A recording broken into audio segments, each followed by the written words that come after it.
Hey lads, TechScanning here. So the Xiaomi 15 Ultra, which will be the Xiaomi's answer to the upcoming flagships like Samsung Galaxy S24 Ultra, is in the working. And luckily the latest leaks from the reliable sources shared some key details on the Xiaomi 15 Ultra, suggesting it could be one of the most well-packed flagships. So no doubt the Xiaomi 14 Ultra holds quite an impressive camera system. Now, though the Xiaomi 15 Ultra is said to retain the quad camera setup, however, as per the leakster Ice Universe, instead of 50 megapixel, it will feature a 200 megapixel telephoto sensor, which most likely will be the periscope sensor.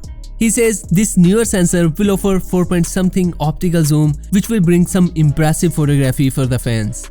Now, this will make the Xiaomi 15 Ultra the second smartphone in the world to use a 200 megapixel periscope sensor. Back in May, Vivo launched its Vivo X100 Ultra with the 200 megapixel periscope sensor, which was quite impressive, especially when it comes to low light photography. So we can expect the Xiaomi 15 Ultra periscope sensor will bring improvements over its predecessor. And of course, a greater part of end results depends on how well Xiaomi deals with camera optimizations. For the rest of the camera sensors, unfortunately details are under wraps, but just for reference, the Xiaomi 14 Ultra debuted with the 50 megapixel 1-inch type sensor offering variable zoom, a 50 megapixel ultra wide, a 50 megapixel telephoto with 3.2 times optical zoom, and a 50 megapixel periscope telephoto with 5 times optical zoom. Next, the Xiaomi 15 series is tipped to receive huge bumps in the battery capacities thanks to high-density silicon batteries.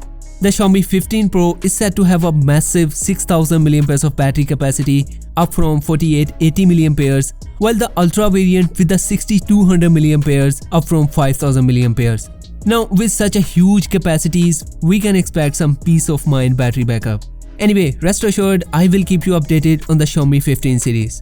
By the way, Vivo is also working on a compact size smartphone with some exciting flagship specs. To check it out, click here, and I will see you in the next video. Until then, take care.